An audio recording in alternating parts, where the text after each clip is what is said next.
ငါးပါးသီလမှာပါတဲ့မုဒဝါဒသည်တစ်ဖက်သားအကျိုးပျက်စီးအောင်ပြောတဲ့မုဒဝါဒကိုဆိုလိုတယ်လို့ဒီလိုတော့မှတ်ထားဖို့လိုတယ်အမေရိုက်မှကြောက်လို့လိန်နာအဖေရိုက်မှကြောက်လို့လိန်နာ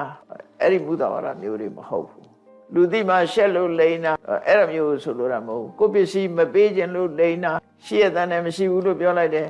တစ်ဖက်သားမှာအကျိုးစီးပွားမပြတ်ဘူးဆိုလို့ရှိရင်အဲ့ဒီမုဒဝါဒ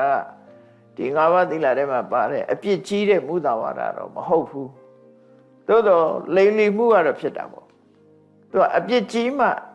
ဒီသူများရဲ့အကျိုးပျက်စီးမှထိခိုက်နစ်နာသွားမှကိုယ့်ရဲ့မုဒဝါဒပို့ပြီးတော့ဆိုးတယ်ပေါ့နော်သူများအကျိုးပြပြမှုဆိုတာပို့ရေးကြီးတယ်ပေါ့သူများအကျိုးမပျက်စီးဘူးဆိုလို့ရှိရင်တော့ကိုယ့်ကိုကာဝယ်တဲ့အနေနဲ့လိန်လိုက်တယ်သိတယ်မသိဘူးလို့ပြောလိုက်တယ်ပြဿနာမတက်ချင်ဘူးရှိတယ်ဆိုတာသိရတဲ့နဲ့မရှိဘူးပြောလိုက်တယ်ကိုယ့်ပစ္စည်းမပေးခြင်းလို့မရှိဘူးပြောအဲ့လိုမျိုးဆိုလိုတာမဟုတ်ဘူးဒုစရိုက်နဲ့ပတ်သက်တဲ့မူတော်ပါအဲ့ဒါကိုရှင်းရှင်းလင်းလင်းနားလည်ဖို့လိုတယ်